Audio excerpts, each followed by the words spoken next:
ఆ బ్రహ్మకీట జననీ వర్ణాశ్రమ విధాయిని విజ్ఞాన రూప నిగమ పుణ్యా పుణ్యఫలప్రద. ఆ బ్రహ్మ కీట జనని, బ్రహ్మ నుండి కీటకముల వరకు అందరికీ తల్లి. ఎంతటి పెద్దవారైనా తల్లి ద్వారానే భౌతిక ప్రపంచంలోకి రావాలి. తల్లి లేకుండా జన్మ ఉండదు. సృష్టికారుడైన బ్రహ్మ నుండి సూక్ష్మాతి సూక్ష్మంగా ఉండే కీటకానికి కూడా జన్మ రావాలంటే తల్లి ఉండాల్సిందే. అటువంటి తల్లిలందరికీ మూల కారణమైన తల్లి శ్రీ లలితాదేవి. ఎత్తిన జన్మకు ఉత్తమ లక్ష్యం బ్రహ్మపద ప్రాప్తి, ఎత్తిన జన్మకు అధమ ఫలం కీటక జన్మప్రాప్తి అయినా ఈ ఇద్దరికీ జన్మనిచ్చేది అమ్మవారే. కర్మఫలాలను నిర్ణయించి తగిన శరీరాలతో వారికి పునర్జన్మ నేర్పాటు చేయడం కూడా అమ్మవారే చేస్తుంది. వర్ణాశ్రమ విధాయిని, వర్ణములను ఆశ్రమములను ఏర్పాటు చేయునది. వర్ణము అంటే రంగు, ఒక రకమైన పాట, అక్షరము మొదలైన అర్థాలెన్నో ఉన్నాయి. ఈ వర్ణము అంటే కులం అనే అర్థం వచ్చేటట్లు కూడా వినియోగింపబడుతుంది. మానవజాతిని 4 తరగతులుగా విభజించానని శ్రీకృష్ణుడే చాతుర్వర్ణ్యం మయా సృష్టం అని గీతలో చెప్పాడు. అయితే ఈ విభజన ఏ విధంగా, దేనిని ఆధారంగా చేసుకుని చేయడం జరిగిందో కూడా అదే శ్లోకంలోని 2వ పాదంలో గుణకర్మ విభాగసః అని సూటిగా చెప్పాడు.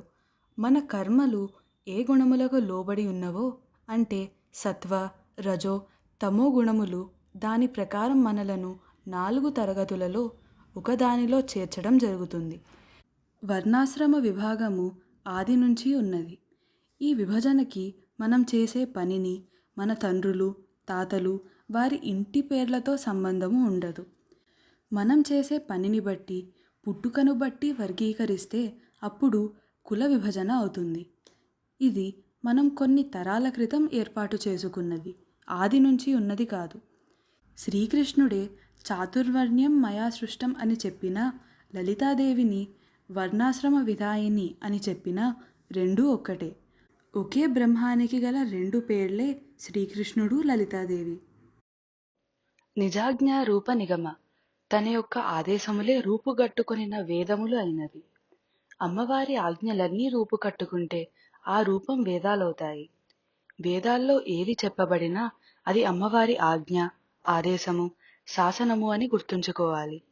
అమ్మవారి ఆజ్ఞలకు వ్యతిరేకమైనవి వేదాల్లో ఉండవు. శాశ్వత సత్యాలన్నీ అమ్మవారి ఆదేశాలే.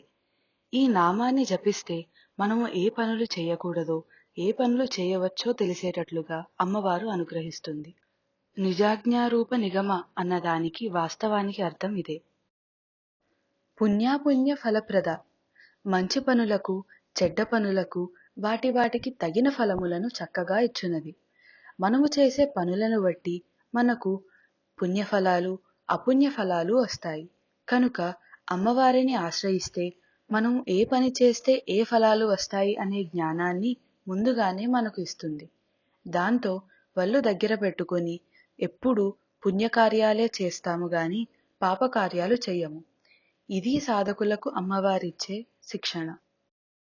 ఆ బ్రహ్మకీట జననీ వర్ణాశ్రమ విధాయిని విజ్ఞాన రూప నిగమ పుణ్యా పుణ్యఫలప్రద.